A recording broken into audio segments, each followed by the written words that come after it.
So it's me again, yung ating Juliana, no edit, no filter, just me. So yeah, for today's video. So pag-usapan natin yung mga pangarap na napaka-imposible ng mangyari. So kung na-experience nyo yan ngayon, yung mga pangarap na napaka-imposible ng mangyari, wala na kayong magagawa dyan.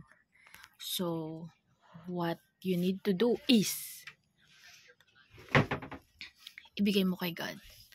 Kasi papatunayan niya sa'yo na siya lang makakagawa nun at wala nang iba. Yung ngayon tipong parang ang gulo-gulo na, hindi mo na alam kung anong gagawin mo, bakit parang nalilihis ka na ng landas, itaas mo sa Kanya at papatunayan niya sa'yo na nothing is impossible with God. Just trust Him, okay? Kapag may pangarap ka, ipursu mo lang. Pray for yourself na mag-heal ka sa mga bagay na hindi nangyayari. And isipin mo na lahat ng yon ay may reason. Lahat ng yon ay nakatadhana na. So isipin mo kung napaka-imposible na ngayon na makamit mo or mangyari ang mga pangarap mo, itaas mo sa Kanya. Ipag-pray mo yon. Sinisigurado ko sa'yo, walang imposible sa mundong ito, basta kasama mo si God. Okay?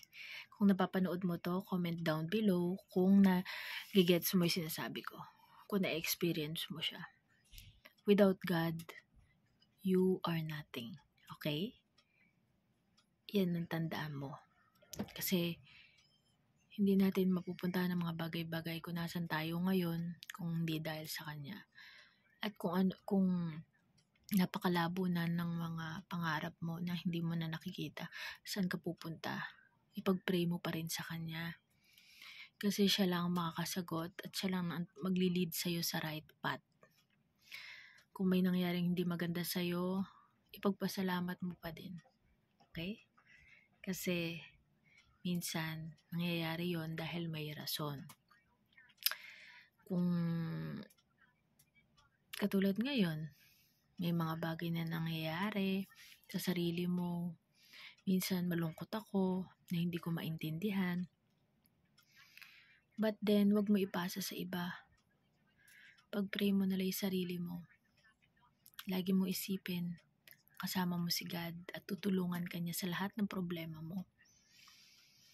Kasi siya, hindi ka niya huhusgahan.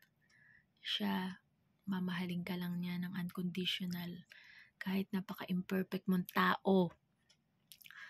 So this vlog is for sa mga pangarap na parang wala nang mga pangarap na napaka-imposible na.